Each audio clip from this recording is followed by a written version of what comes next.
Bonsoir Linda. Bonsoir Mohamed. Ravi de vous retrouver. Moi aussi. J'ai eu un coup de cœur cette semaine que j'ai envie de partager avec vous ce soir. Je suis tombée sur une enquête du site du journal français Nouvel Obs qui nous explique pourquoi l'avenir de la langue française se trouve en Afrique. Alors, il y a les chiffres qu'on connaît. Plus de 60% des francophones de la planète sont des Africains.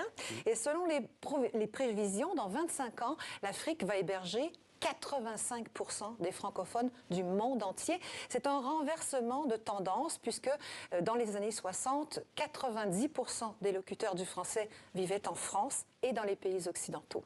Alors, que signifie concrètement ce changement, Mohamed? Eh bien, le document du Nouvel Obs m'explique que de plus en plus d'Africains parlent français, vont à l'école en français, et qu'en Afrique, le français est en train de devenir une langue véhiculaire. C'est-à-dire que dans ces pays où de nombreuses langues locales cohabitent, les gens qui ne parlent pas la même langue maternelle vont utiliser le français pour communiquer.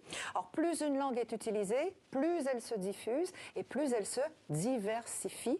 Au contact des langues africaines, le français s'enrichit. Par exemple, ma go fait concurrence à ma copine maintenant. Le Joe devient synonyme de voyou, de bad boy. Les Africains empruntent des mots à leur langue natale parce qu'ils décrivent mieux ces mots, leur réalité locale.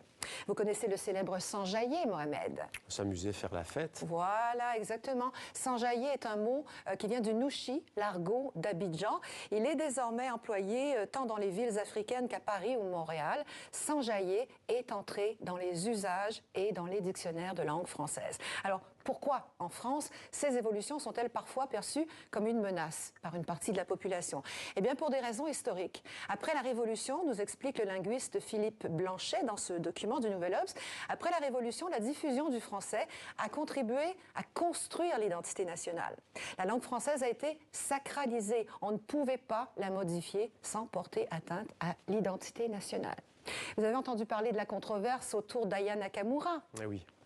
La chanteuse d'origine malienne pressentie pour chanter à l'ouverture des JO ne chanterait pas en français, selon ses détracteurs. Mais le français, est-ce qu'il appartient à la France? Plus maintenant. Si le français aujourd'hui est majoritairement parlé en Afrique, je pense que les Africains ont le droit de le parler comme ils veulent, non? Le français va-t-il disparaître s'il évolue autant? Eh bien, c'est arrivé au latin. Tout dépendra des besoins. Si les espaces francophones ont besoin de communiquer entre eux, il y a une forme de français qui va survivre. Sinon, oui, le français pourrait disparaître, ce qui serait banal, estime Philippe Blanchet, parce que les langues, dit-il, c'est nous qui les fabriquons, c'est nous qui les utilisons en fonction de nos besoins. Merci beaucoup Linda pour cette chronique sur la langue française et l'Afrique.